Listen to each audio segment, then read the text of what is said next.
샬롬, 사순절 12일째입니다. 오늘은 마가복음 10장 32절부터 15장 20절까지의 말씀입니다. 먼저 마가복음 10장 32절부터 읽습니다. 예수 일행이 예루살렘으로 올라가는 길에 예수께서 앞장서서 홀로 걸어가시자 모두들 놀라고 두려운 마음으로 뒤따라갔다. 예수께서 다시 12제자를 자기 곁에 불러 모으시고 장차 자신에게 닥칠 일을 일러주셨다. 보라, 우리가 예루살렘에 도착하면 인자는 배신을 당하여 대제사장들과 율법 교사들의 손에 넘겨질 것이다. 그들은 인자를 죽이기로 결정한 후 이방인들에게 넘길 것이다. 그러면 이방인들은 인자를 조롱하고 침뱉고 채찍으로 때린 뒤 마침내 죽일 것이다.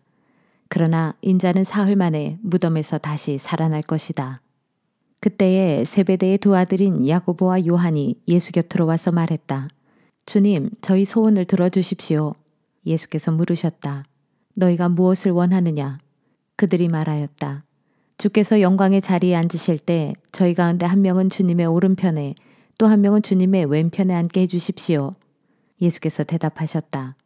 너희가 지금 내게 요청하는 것이 과연 무엇을 뜻하는 것인지나 알고 하는 말이냐? 너희는 내가 마셔야 할 쓴 잔을 마실 수 있느냐? 내가 받아야 할 고난의 세례를 받을 수 있느냐? 그들이 대답했다. 예, 저희는 할 수 있습니다. 그러자 예수께서 말씀하셨다. 그렇다. 너희는 내가 마시는 잔을 마시게 될 것이고 내가 받는 세례를 받게 될 것이다. 하지만 너희를 내 오른편이나 왼편에 앉게 할 권한은 내게 없다. 그 자리는 하나님께서 이미 정해놓으신 사람들에게 돌아갈 것이다. 다른 10제자들이 이 일을 듣고 야고보와 요한에게 분노하자 예수께서 그들을 불러놓고 말씀하셨다. 너희도 알다시피 세상의 왕이나 위정자들은 백성들 위에 군림하면서 권력을 휘두른다. 그러나 너희는 결코 그래서는 안 된다. 너희 중에 누구든지 큰 자가 되기를 원하는 사람은 먼저 너희를 섬기는 자가 되어야 한다. 또 너희 중에 으뜸이 되기를 원하는 사람은 먼저 모든 이들의 종이 되어야 한다. 인자는 섬김을 받으러 온 것이 아니라 섬기러 왔고 많은 사람들을 구하기 위하여 자기 목숨을 내어주려고 온 것이다. 예수와 제자들이 여리고 성읍에 들렀다가 뒤따르는 많은 사람들과 함께 성읍을 떠날 때였다. 그때에 디메오의 아들 바디메오라는 맹인 거지가 길가에 앉아있다가 나사렛 예수가 그 길로 지나가신다는 말을 듣고 소리를 지르기 시작했다. 다윗의 자손이신 예수여, 저에게 자비를 베풀어 주십시오. 그러자 많은 사람들이 그를 나무라며 조용히 하라고 했다. 그러나 그는 더욱더 큰 소리로 다윗의 자손이시여 저에게 자비를 베풀어 주십시오 하고 외쳤다. 예수께서 걸음을 멈추시고 말씀하셨다. 그를 불러오시오. 사람들이 그 맹인에게 가서 일러주었다. 기운을 내어 자리에서 일어나라. 그분이 당신을 부르신다. 그러자 그 맹인은 겉옷을 벗어 던지고 벌떡 일어나 예수께로 왔다. 예수께서 물으셨다. 내가 당신에게 무엇을 해주기를 바라오? 맹인이 대답했다. 선생님, 눈을 뜨고 싶습니다. 예수께서 말씀하셨다. 이제 가시오. 당신의 믿음이 당신을 낫게 하였소. 그러자 그 즉시 맹인은 눈을 떠 보게 되었다. 그리고 예수를 따라 나섰다. 마가복음 11장. 예수 일행이 예루살렘에 거의 다 와서 올리브산 근처에 있는 벳바게와 베다니에 이르렀을 때였다. 예수께서 두 제자를 먼저 보내시며 말씀하셨다. 너희 둘은 너희들 앞에 보이는 마을로 들어가라. 마을에 들어서면 아직 아무도 타본 적이 없는 새끼 나귀 한 마리가 매여 있을 것이다. 그 나귀를 풀어 이리로 끌고 오너라. 만일 어느 누가 왜 이러는 거요 하고 묻거든 우리 주님께서 잠시 쓰시겠답니다. 쓰신 다음에는 곧장 다시 돌려보내 주실 것입니다 하고 대답하여라. 두 제자가 마을 어귀에 가서 보니 과연 어린 나귀가 집 앞 길가에 매여 있었다. 그래서 매듭을 풀고 있는데 거기 서 있던 사람들이 물었다. 왜 나귀를 풀고 있는 거요? 그러자 제자들은 예수께서 일러주신 대로 말했다. 그랬더니 그들이 그렇게 하시오 하고 허락하였다. 제자들이 새끼 나귀를 끌고 와서 자기들의 겉옷을 벗어 나귀 등에 얹어놓자 예수께서 올라타셨다. 그러자 많은 사람들이 겉옷을 벗어 길 위에 펴놓고 나뭇가지를 꺾어다가 깔아놓기도 했다. 앞장선 사람들과 뒤따라가는 사람들이 모두 한 목소리로 외쳤다. 호산나, 복되도다 주님의 이름으로 오시는 분이여. 복되도다 장차 임할 우리 조상 다윗의 나라여 지극히 높은 곳에서도 호산나. 마침내 예루살렘에 도착하신 예수께서는 성전으로 들어가셨다. 거기서 주변 모든 것을 둘러보신 후 날이 이미 저물었으므로 12제자와 함께 베다니로 돌아가셨다. 이튿날 아침 예수 일행이 베다니를 떠나올 때 예수께서 배고픔을 느끼셨다. 그때에 잎이 무성한 무화과 나무가 멀지 않은 곳에 서 있는 것을 보시고 예수께서는 혹시 따먹을 열매가 달려있을까 싶어 가까이 가셨다. 그러나 온통 잎사귀뿐이고 아무 열매가 없었다. 무화과철이 아니었기 때문이었다. 예수께서 그 무화과 나무를 향해 저주하셨다. 이제 다시는 누구도 너에게서 열매를 따먹는 사람이 없게 될 것이다. 제자들도 모두 이 말씀을 들었다. 예수 일행이 예루살렘에 도착하자 예수께서는 성전으로 가셔서 성전 뜰에서 물건을 팔고 사는 사람들을 전부 내쫓으셨다. 돈 바꾸어 주는 자들의 탁자와 비둘기 장수들의 의자를 둘러 엎으셨다. 그리하여 어느 누구도 물건을 들고 성전 뜰을 지나다니는 일이 없게 하셨다. 그런 후 예수께서 사람들을 가르치며 말씀하셨다. 성경에 보면 내 집은 만민이 기도하는 집이다 라고 기록되어 있지 않소. 그런데 당신들은 이 성전을 강도의 소굴로 만들어 버렸소. 대제사장들과 율법 교사들은 예수께서 이런 말을 하셨다는 소식을 듣고 어떻게 하면 예수를 없애버릴 수 있을지 방도를 찾기 시작했다. 그들은 사람들의 마음을 사로잡고 있는 예수가 두려웠던 것이다. 밤이 되자 예수 일행은 다시 예루살렘 성 밖으로 나가셨다.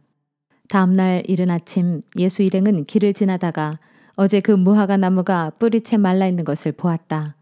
그러자 베드로가 어제의 일을 기억해내고는 말했다. 보십시오 선생님. 선생님께서 저주하신 저 무화과 나무가 바짝 말라버렸습니다. 예수께서 대답하셨다. 하나님을 믿어라. 내가 진정으로 너희에게 말한다. 만일 너희가 이 산더러 저 바다로 빠져라 하고 말하면서 마음에 한 점 의심도 품지 않고 그렇게 될 것이라고 믿으면 정말로 그대로 이루어질 것이다. 내 말을 잘 새겨들어라. 너희가 기도하고 구하는 것은 이미 받은 줄로 믿어라. 그러면 정말로 그대로 이루어질 것이다. 그러나 기도할 때 어떤 사람과 서로 등진 일이 생각나거든 먼저 그를 용서하여라. 그래야만 하늘에 계신 너희 아버지께서도 너희 죄를 용서해 주실 것이다. 만일 너희가 그를 용서해 주지 않으면 하늘에 계신 너희 아버지께서도 너희 죄를 용서해 주시지 않을 것이다. 예수 일행은 다시 예루살렘으로 들어갔다. 예수께서 성전 뜰을 거닐고 계시는데 대제사장과 율법 교사와 장로들이 와서 예수께 따져 물었다. 당신은 무슨 권한으로 그런 일을 했소? 누가 당신에게 그런 일을 할 수 있는 권한을 주었소? 예수께서 대답하셨다. 내가 당신들에게 한 가지 묻겠소. 당신들이 내 질문에 대답하면 나도 말해주겠소. 세례 요한을 하나님께서 보내셨소? 아니면 사람이 보냈소? 그들은 자기들끼리 수군거렸다. 우리가 만일 하나님께서 보내셨다고 대답하면 그러면 왜 그를 받아들이지 않았느냐고 하겠지. 만일 사람이 보낸 것이라고 한다면 사람들이 우리를 어떻게 생각할지가 두렵다. 모두가 세례 요한을 하나님께서 보낸 예언자로 굳게 믿고 있지 않는가. 그들은 의논 끝에 이렇게 대답했다. 우리로서는 알 수 없소. 그러자 예수께서 그들에게 말씀하셨다. 그러면 나도 무슨 권한으로 이런 일을 하는지 당신들에게 대답하지 않겠소. 마가복음 12장. 예수께서 그들에게 비유를 들어 가르치기 시작하셨다. 어떤 사람이 포도원을 일구어 울타리를 둘러치고 포도즙을 짤 구덩이를 파고 망대를 세웠소. 주인은 그 포도원을 소작인들에게 맡기고 멀리 여행을 떠났소. 수확할 때가 되자 주인은 포도원의 소출을 받아오라고 종을 보냈소. 그런데 소작인들은 그 종을 붙잡아 때린 후 빈손으로 돌려보냈소. 주인이 다시 다른 종을 소작인들에게 보냈소. 하지만 소작인들은 그 종의 머리를 때리고 심하게 모욕했소. 주인이 또 다른 종을 보냈더니 이번에는 그 종을 죽여버렸소. 그래서 다음에는 더 많은 종을 한꺼번에 보냈더니 소작인들은 그들 모두를 때리기도 하고 죽이기도 하였소. 이제 포도원으로 보낼 사람이라고는 주인이 가장 사랑하는 아들뿐이었소. 그래서 주인은 마지막으로 자기 아들을 보내며 생각했소. 아무리 그래도 내 아들만은 존중해 주겠지. 그러나 소작인들은 주인의 아들이 오는 것을 보고 서로 수군거렸소. 저 사람은 포도원의 상속자다. 그러니 그를 죽여버리자. 그러면 포도원은 우리 차지가 되겠지. 결국 소작인들은 주인의 아들까지 붙잡아 죽인 다음 포도원 밖으로 던져버렸소. 이럴 때 포도원 주인이 어떻게 하겠소? 주인은 불이 나게 돌아와서 소작인들을 모두 죽여버리고 그 포도원을 다른 소작인들에게 맡길 것이요. 당신들은 성경에서 이런 구절을 읽어보지 못했소. 집 짓는 사람이 버린 돌이 집 모퉁이의 머릿돌이 되었도다. 주께서 이 같은 일을 하셨으니 그 얼마나 놀라운가. 그들은 이 비유가 자기들을 두고 하신 말씀인 줄을 알아차리고 예수를 체포할 방도를 찾았다. 하지만 군중이 두려웠기 때문에 예수께 손을 대지 못하고 그냥 가버렸다. 그들은 예수의 말에서 예수를 체포할 빌미를 잡기 위해 바리새파 사람들과 헤롯 당원 몇 사람을 예수께 보냈다. 그들이 예수께 와서 말했다. 선생님, 우리는 선생님이 진실한 분이신 줄로 알고 있습니다. 선생님은 어느 누구에게도 얽매이지 않고 하나님의 길을 참되게 가르치시는 분인 줄로 압니다. 그러니 우리에게 가르쳐 주십시오. 로마 황제에게 세금을 바치는 것이 옳습니까? 아니면 바치지 않는 것이 옳습니까? 우리가 세금을 바쳐야 할까요? 바치지 말아야 할까요? 예수께서 그들의 속셈을 아시고 말씀하셨다. 어찌하여 당신들은 나를 시험하여 나에게 덫을 놓으려고 하는 것이요? 데나리온 한 잎을 가져와서 나에게 보여주시오. 그러면 가르쳐 주겠소. 그들이 동전을 가져오자 예수께서 물으셨다. 이 동전에 새겨진 초상이 누구요? 누구라고 글씨가 새겨져 있소? 그들이 대답했다. 로마 황제의 얼굴이고 로마 황제라는 글씨가 새겨져 있습니다. 그러자 예수께서 그들에게 말씀하셨다. 로마 황제의 것은 로마 황제에게 바치고 하나님의 것은 하나님께 바치시오. 그들은 예수의 대답에 입을 다물지 못하고 크게 놀라며 감탄했다. 부활이란 있을 수 없다고 주장하는 사두개파 사람들이 예수께 와서 물었다. 선생님, 모세율법에는 형이 자식이 없이 죽으면 동생이 형수와 결혼하여 형의 이름으로 자식을 낳아 주어야 한다고 기록되어 있습니다. 그런데 어느 집안에 7 형제가 있었습니다. 맏형이 결혼했는데 자식 없이 죽자 둘째가 형수와 결혼했습니다. 그런데 둘째도 자식 없이 죽자 셋째가 또 형수와 결혼했습니다. 그러나 셋째 역시 자식 없이 죽었습니다. 이렇게 해서 차례로 7째까지 형수와 다 결혼했지만 모두 자식 없이 죽었습니다. 그러다가 마침내 그 여자도 죽었습니다. 이런 경우에 부활의 때가 되면 그 여자는 누구의 아내가 되어야 합니까? 7 형제가 모두 한 여자를 아내로 삼았는데 말입니다. 예수께서 그들에게 대답하셨다. 당신들이 성경도 모르고 하나님의 능력도 모르기 때문에 그런 잘못된 생각을 하는 것이요. 사람이 죽음에서 다시 살아나는 부활의 때에는 결혼을 하지 않소. 장가도 가지 않고 시집도 가지 않소. 그때의 사람들은 하늘나라에 있는 천사들처럼 될 것이요. 죽음에서 다시 살아나는 것에 관해 말해봅시다. 당신들은 모세의 책에서 떨기나무가 불타는 가운데 하나님께서 모세에게 한 말을 읽어보지 못했소. 곧 나는 아브라함의 하나님이요 이삭의 하나님이요 야곱의 하나님이다 라고 하시지 않았소. 하나님께서는 죽은 자들의 하나님이 아니라 살아있는 자들의 하나님이시오. 그러니 당신들 생각이 크게 잘못된 것이요. 율법 교사들 가운데 한 명이 거기에서 토론하는 것을 듣고 있었다. 그는 예수께서 답변을 아주 잘 하시는 것을 보고 예수께 또 물었다. 모든 계명들 중에서 어느 것이 첫째가 하는 계명입니까? 예수께서 대답하셨다. 가장 중요한 계명은 이것이요. 곧 이스라엘아 들으라. 우리 하나님 주께서는 유일한 분이시다. 그러므로 내 마음을 다하고 내 목숨을 다하고 내 생각을 다하고 내 힘을 다하여 주님이신 너의 하나님을 사랑하라. 그리고 둘째가는 계명은 내 이웃을 내 몸과 같이 사랑하라 하는 것이요. 이 2 계명보다 더 크고 중요한 계명은 없소. 그러자 율법 교사가 말했다. 선생님, 하나님께서는 한 분뿐이시고 그분 외에는 다른 이가 없다고 하신 말씀은 과연 옳은 말씀입니다. 또 마음을 다하고 지혜를 다하고 힘을 다하여 하나님을 사랑하는 것과 이웃을 자기 몸과 같이 사랑하는 것이 번제물과 희생제물을 바치는 것보다 훨씬 더 중요합니다. 예수께서 그 사람의 현명한 대답을 들으시고 말씀하셨다. 당신은 하나님 나라에서 멀리 떨어져 있지 않소. 그 후부터는 아무도 감히 예수께 더 묻는 사람이 없었다. 예수께서 성전뜰에서 사람들을 가르치실 때 이렇게 말씀하셨다. 어찌하여 율법 교사들은 그리스도를 다윗의 자손이라고 합니까? 성령의 감화를 받은 다윗은 친히 이렇게 말했습니다. 곧 주님께서 나의 주께 말씀하셨다.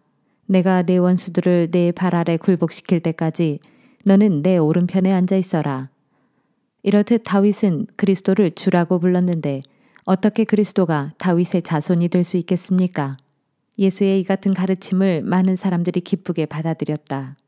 예수께서 또 가르치시면서 이렇게 말씀하셨다. 여러분은 율법 교사들을 조심하십시오. 그들은 긴 예복을 입고 장터를 돌아다니면서 인사받기를 좋아합니다. 또한 그들은 회당에서 제일 높은 자리만 찾고 잔치집에서도 윗자리에만 앉습니다. 뿐만 아니라 과부들의 재산을 가로채 빼앗고 남에게 보이려고 길게 기도합니다. 그러므로 이런 사람들은 장차 더 엄중한 벌을 받을 것입니다. 한 번은 예수께서 성전뜰에 있는 헌금함 맞은편에 앉으셔서 사람들이 헌금함에 돈 넣는 모습을 지켜보고 계셨다. 많은 돈을 넣는 부자들이 적지 않았다. 그런데 한 가난한 과부가 와서 2렙돈, 곧 한 고드란트를 헌금함에 넣었다. 그때 예수께서 제자들을 곁에 불러놓고 말씀하셨다. 내가 진정으로 너희에게 말한다. 저 가난한 과부가 다른 누구보다도 더 많은 돈을 넣었다. 다른 사람들은 넉넉한 가운데서 조금 떼어내어 넣었지만 저 과부는 극히 가난한 중에서도 자신이 가진 생활비 전부를 바친 것이다. 마가복음 13장. 예수께서 예루살렘 성전을 떠나려 하시는데 제자들 가운데 한 명이 성전을 가리키며 말했다. 보십시오 선생님, 얼마나 굉장한 돌들입니까? 참으로 멋진 건물이지 않습니까? 예수께서 그에게 대답하셨다. 이 건물들이 그렇게도 멋져 보이느냐? 그러나 장차 이 건물의 돌 하나도 돌 위에 얹어 있지 못하고 다 무너져 내리고 말 것이다. 예수께서 예루살렘 성전 맞은편에 올리브산에 앉아 계실 때 베드로와 야고보와 요한과 안드레가 따로 예수께 와서 물었다. 선생님, 저희에게 말씀해 주십시오. 언제 그런 일이 닥치겠습니까? 그런 재난이 일어나기 전에 어떤 징조가 있겠습니까? 예수께서 그들에게 말씀하셨다. 너희는 미혹당하지 않도록 조심하라. 많은 사람들이 내 이름으로 와서는 내가 그리스도다 라고 주장하면서 많은 사람들을 속일 것이다. 또 여기저기에서 전쟁이 일어났다는 소문을 듣게 되어도 너희는 놀라지 말라. 그런 일이 반드시 일어날 것이지만 그것이 아직 마지막 때는 아니다. 민족과 민족이, 나라와 나라가 서로 대적하여 일어날 것이고 온 땅의 도처에서 지진이 일어나며 곳곳의 사람들이 기근으로 고통을 받을 것이다. 그러나 이런 일들은 아직 시작일 뿐이다. 너희는 정신을 바짝 차려라. 너희는 법정에 넘겨질 것이고 회당에서 매를 맞을 것이다. 나를 따른다는 이유로 위정자들과 왕들 앞에 서서 증언을 하게 될 것이다. 명심하여라. 세상 끝날이 오기 전에 먼저 복음이 온 땅의 모든 민족에게 전파되어야 한다. 너희가 붙잡혀가서 재판을 받을 때는 사람들 앞에서 무슨 말을 할까 미리 염려하지 말아라. 무엇이든 그때그때 너희에게 주어지는 말을 하여라. 말하는 이는 너희가 아니라 성령이시다. 그때에는 형제가 형제를, 아버지가 자식을 배반하여 죽게 할 것이고 또한 자식들도 부모를 배반하여 죽게 할 것이다. 또한 너희가 내 사람이라는 이유로 세상 사람들에게 미움을 받을 것이다. 그러나 견뎌라. 끝까지 견디는 사람은 마침내 구원을 얻을 것이다. 멸망케 하는 가증한 것이 성전에 서 있는 것을 보거든 읽는 사람은 깨달아라.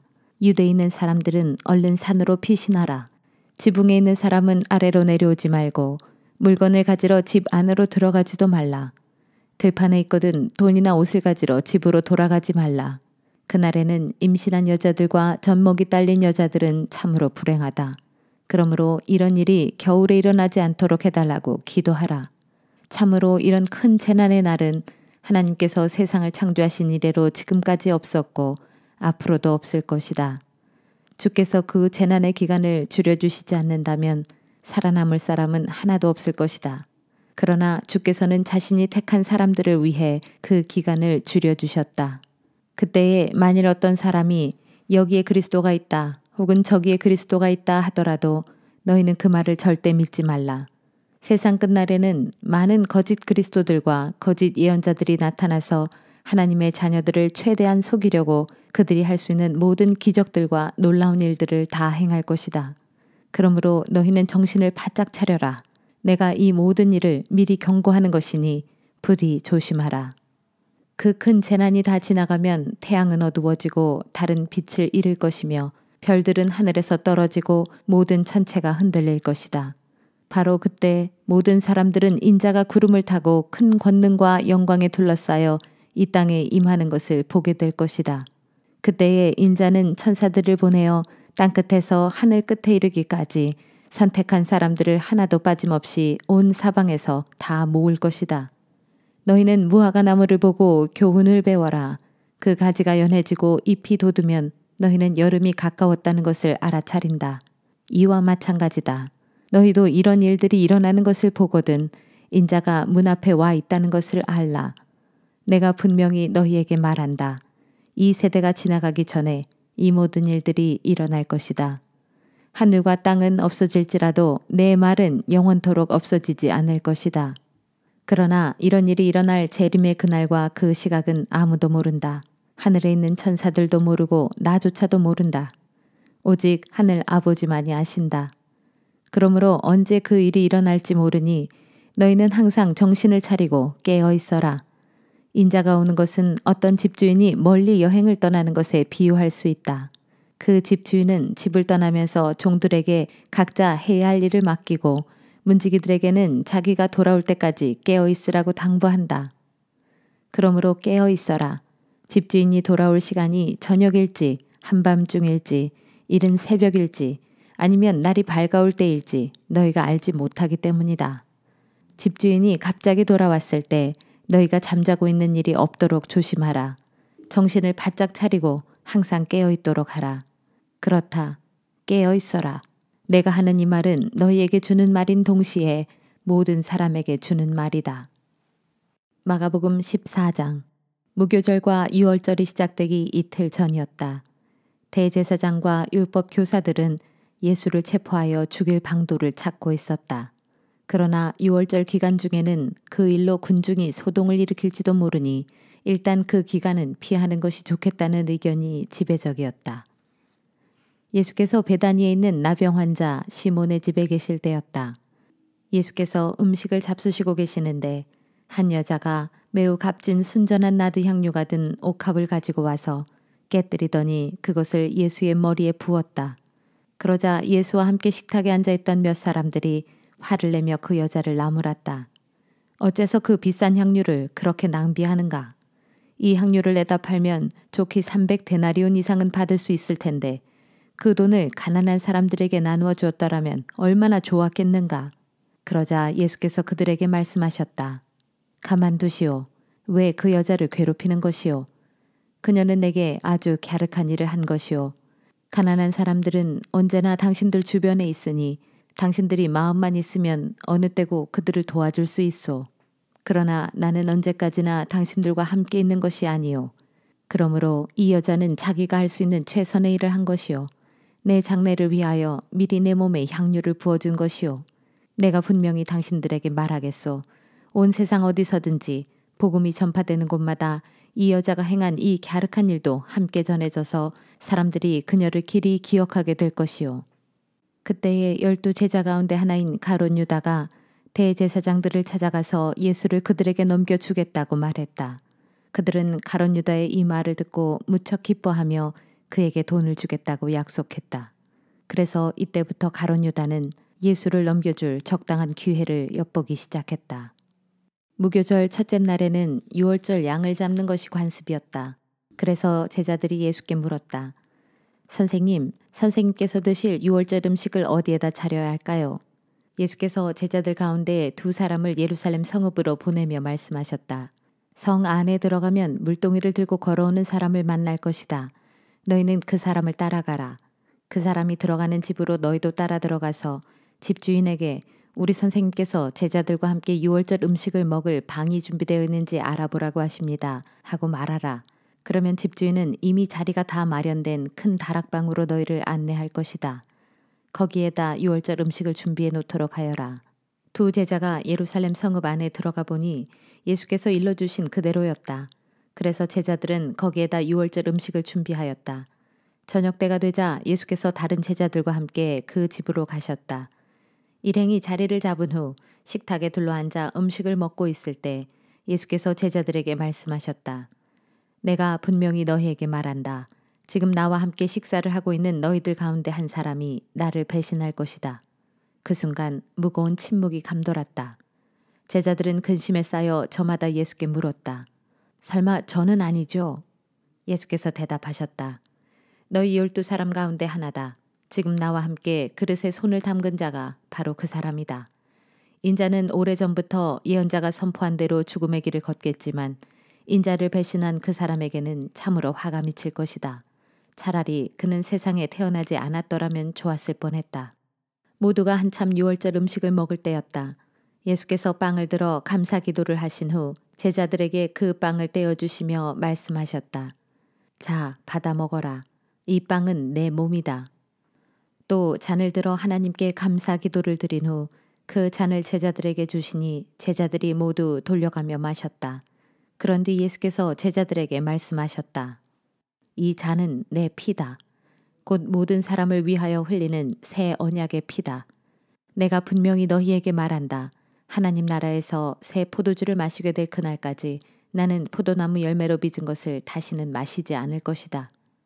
그들은 찬송을 부른 후 다 함께 올리브산으로 올라갔다. 그때 예수께서 제자들에게 말씀하셨다. 너희는 모두 나를 버릴 것이다. 이미 하나님께서 예언자들을 통하여 이렇게 말씀하시지 않았느냐. 내가 칼을 들어 목자를 칠 터인데 양떼가 뿔뿔이 흩어질 것이다. 그러나 내가 죽음에서 다시 살아난 뒤 너희보다 먼저 갈릴리로 갈 것이다. 그러자 베드로가 예수께 말했다. 선생님, 무슨 말씀을 그리 하십니까? 다른 사람들은 다 주님을 버린다고 할지라도 저는 절대로 주님을 버리지 않겠습니다. 예수께서 베드로에게 말씀하셨다. 아니다. 오늘 밤에 닭이 2번 울기 전에 너는 3번이나 나를 모른다고 부인할 것이다. 그러자 베드로가 더욱 힘주어 말했다. 아닙니다. 절대로 그런 일은 없습니다. 비록 주님과 함께 죽는 일이 있더라도 저는 절대로 주님을 모른다고 부인하지 않겠습니다. 다른 제자들도 모두 똑같은 다짐을 했다. 겟세마네라고 하는 동산에 오르자 예수께서 제자들에게 말씀하셨다. 내가 저기 가서 기도하는 동안 너희는 여기 앉아 있어라. 그런 뒤 예수께서는 베드로와 야고보와 요한만을 따로 데리고 올라가셨다. 이때 예수께서 큰 근심과 깊은 번민에 쌓여 말씀하셨다. 내 마음이 너무도 괴로워 죽을 지경이다. 그러니 너희는 여기 머물러 깨어 기도하고 있어라. 예수께서는 홀로 일어나 저만큼 걸어가시더니 땅에 엎드려 기도하셨다. 만일 그럴 수만 있으시다면 이 고난의 시간이 그냥 지나쳐가게 해달라고 간절히 기도하셨다. 예수께서는 이렇게 기도하셨다. 아버지, 나의 아버지여. 아버지께서는 모든 일을 하실 수 있습니다. 그러니 이 잔을 내게서 치워주십시오. 그러나 내 뜻대로 하지 마시옵고 아버지의 뜻대로 하시옵소서. 그런 다음 예수께서 제자들에게로 돌아와 보니 제자들은 쿨쿨 자고 있었다. 예수께서 베드로에게 말씀하셨다. 시몬아, 자고 있느냐? 단 1시간도 깨어서 나와 함께 기도할 수 없단 말이냐? 너희는 깨어 시험에 빠지지 않도록 기도하라. 아, 너희가 마음으로는 원하면서도 육신이 약하구나. 그런 뒤 예수께서는 다시 저만큼 걸어가신 다음 똑같은 말씀으로 다시금 기도하셨다. 그리고 다시 돌아와 보시니 제자들은 여전히 자고 있었다. 너무나 졸려서 그들은 눈을 뜨고 있을 수가 없었던 것이다. 제자들은 예수께 무슨 말을 해야 할지 몰랐다. 예수께서 3번째로 기도하고 돌아오신 후 제자들에게 말씀하셨다. 아직도 자고 있느냐? 그쯤 쉬었으면 되었다. 이제는 때가 되었다. 보라, 인자가 죄인들의 손에 넘겨질 때가 이르렀다. 자, 어서 일어나서 가자. 나를 넘겨줄 자가 가까이 와 있다. 예수의 말씀이 채 끝나기도 전에 12제자 가운데 하나인 가룟 유다가 나타났다. 그리고 그와 함께 온 무리들은 손에 칼과 몽둥이를 들고 있었다. 대제사장과 율법교사와 장로들이 보낸 일당이었다. 가룟 유다는 그들에게 내가 껴안고 입맞추는 사람이 바로 예수이므로 실수 없이 그를 붙잡도록 하시오 하고 미리 말해둔 터였다. 가룟 유다는 곧장 예수께 다가가 선생님 하고 부르면서 다정하게 껴안고 입을 맞추었다. 그러자 일당들은 우르르 달려들어 재빨리 예수를 붙잡았다. 그때 예수 곁에 서 있던 사람 가운데 하나가 얼른 칼을 빼어 대제사장의 종을 힘껏 내리쳐서 그의 귀를 베어버렸다. 예수께서 일당들에게 말씀하셨다. 당신들이 칼과 몽둥이를 들고 나를 잡으러 오다니 내가 강도라도 된단 말이오. 내가 날마다 성전 뜰에서 가르칠 때는 왜 나를 잡지 않았소? 하지만 이제 내게 이런 일이 일어난 것은 성경의 예언이 이루어지기 위한 것이오. 그러는 동안에 예수의 제자들은 모두 예수를 버리고 각기 뿔뿔이 흩어져 어디론가 달아나 버렸다. 그런데 그때 한 청년이 몸에 3배 홑이불만을 두른 채 예수를 뒤따라가고 있었다. 그래서 일당들이 그를 붙잡으려고 하자 그 청년은 홑이불을 던져버리고 알몸으로 재빨리 달아났다. 일당들은 예수를 대제사장의 집으로 끌고 갔다. 그러자 다른 대제사장들과 율법교사들과 장로들이 금방 모여들었다. 베드로는 멀찍이 떨어져서 예수를 뒤따라 대제사장의 집 안뜰까지 들어갔고 거기서 경비병들 틈에 웅크리고 앉아 불을 쬐고 있었다. 대제사장들과 모든 공회의원들이 예수를 죽이기 위해 증거를 찾으려고 애썼지만 아무것도 찾을 수가 없었다. 많은 사람들이 예수에 대해 거짓으로 증언을 해댔지만 서로 일치하지 않았다. 그들 가운데 몇 사람이 자리에서 일어나 이렇게 거짓 증언을 했다. 우리는 저 사람이 사람의 손으로 지은 이 성전을 허물어버리고 사흘 만에 다시 짓겠다라고 말하는 것을 똑똑히 들었습니다. 그러나 그들이 하는 증언들도 서로 들어맞지 않았다.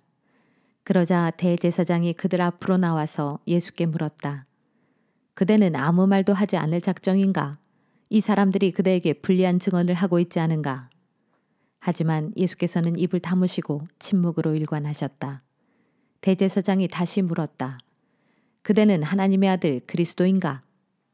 예수께서 대답하셨다. 그렇소. 내가 바로 그요. 당신들은 인자가 하나님의 오른편에 앉아 있는 것과 하늘 구름을 타고 다시 오는 것을 보게 될 것이요. 그러자 대제사장이 자기 옷을 찢으며 말했다. 더 이상 무슨 증언이 필요하겠소. 하나님을 모독하는 저 사람의 말을 지금 우리 모두가 직접 들었소. 자, 여러분은 어떻게 생각하시오? 그러자 그들은 모두 예수를 사형에 처해야 마땅하다고 결론지었다. 그들 가운데 더러는 예수께 침을 뱉었고 더러는 예수의 얼굴을 가린 후에 주먹으로 치면서 누가 너를 쳤는지 어디 한번 알아맞혀 보아라 하고 조롱하였다. 경비병들도 예수를 끌고 가 손바닥으로 뺨을 마구 때렸다. 그러는 동안 베드로는 대제사장 집의 뜰 아래쪽에 있었다. 그런데 대제사장의 집에서 일하는 여종 하나가 다가오더니 불을 쬐고 있던 베드로에게 말했다. 당신도 저 나사렛 사람 예수와 함께 다니던 사람이죠? 그러자 베드로는 곧 부인하며 말했다. 도대체 무슨 소리를 하는 건지 모르겠군. 그러고서 베드로는 얼른 바깥들로 나가버렸다. 그 여종은 베드로가 거기 서 있는 것을 보고는 곁에 있는 사람들에게 또다시 말했다. 이 사람은 예수와 한패인 것이 틀림없어요. 그러자 베드로는 또다시 예수를 모른다고 부인하였다. 조금 뒤 곁에 서 있는 사람들이 다시 베드로에게 말했다. 당신도 갈릴리 사람이니 예수와 한패인 게 틀림없소. 그러자 베드로는 맹세까지 하면서 부인했다. 도대체 무슨 소리를 하는 겁니까? 나는 그 사람을 만난 적도 없소. 내 말이 거짓이라면 천벌이라도 받겠소. 바로 그때 닭이 두 번째로 울었다. 그제야 베드로는 닭이 두 번 울기 전에 너는 세 번이나 나를 모른다고 부인할 것이다 라고 경고하신 예수의 말씀이 떠올랐다. 그래서 베드로는 땅에 엎드러져 소리내어 엉엉 슬피 울었다. 마가복음 15장. 날이 밝아오자 대제사장들과 장로들과 율법 교사들은 공회의원들과 함께 전체 회의를 열어 의견을 모았다. 그들은 예수를 결박한 후 끌고 가서 로마 총독 빌라도에게 넘겨주었다. 빌라도가 예수께 물었다. 내가 유대인의 왕이냐? 예수께서 대답하셨다. 그렇소. 당신이 말한 대로요. 대제사장들이 여러 제목을 들어 예수를 고발하였다. 빌라도가 다시 예수께 물었다. 너는 왜 아무 말도 하지 않느냐? 저 사람들이 지금 여러 제목을 들어 너를 고소하고 있지 않느냐? 그러나 예수께서는 입을 다무신 채 더 이상 아무 말씀도 하지 않으셨다.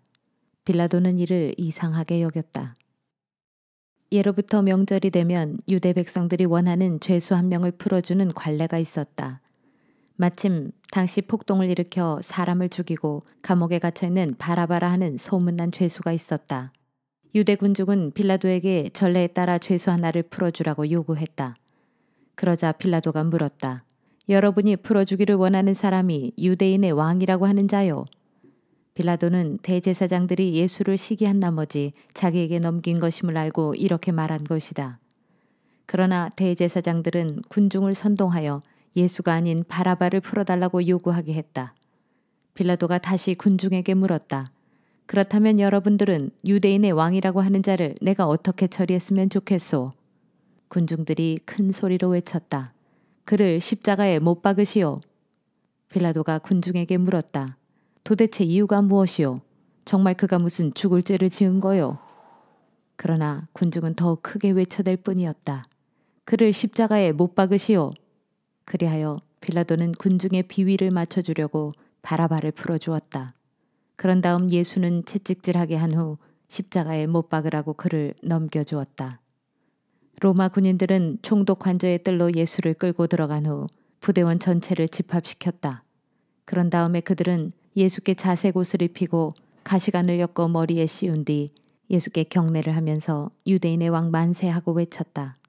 또 갈대로 예수의 머리를 치고 침을 뱉는가 하면 무릎을 꿇고 경배하는 신용을 했다. 이렇게 실컷 예수를 희롱한 다음 예수에게서 자색 옷을 벗기고 예수의 본래 옷을 다시 입혔다.